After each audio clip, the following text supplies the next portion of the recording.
Hello everyone! Keep going with your basic course about cell language. On this tutorial, we will learn how works the selection structure.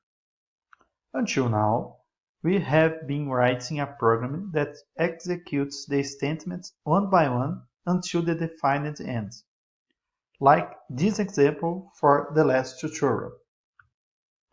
This type of program is called sequential structure. The functionality of this program is limited because it flows in single direction. Now, we will be looking at one of the most powerful programming features, the ability to change the flow of program execution. This type of program is called selection structure.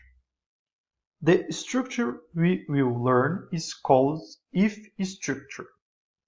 In the if structure, we will write a block of commands to be read by the program if the condition inside curly brackets is true. So here we have block of commands.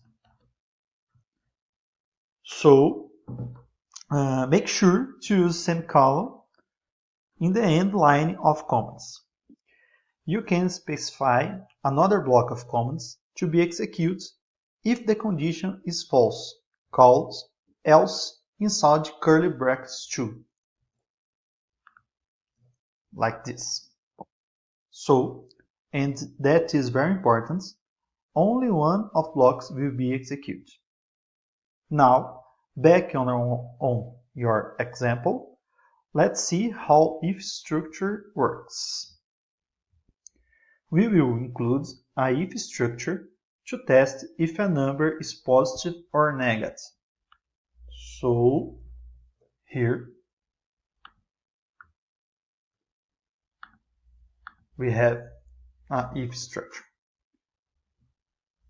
Now you can change the value of variable num. Compile and run your program. So that's all folks. See you soon.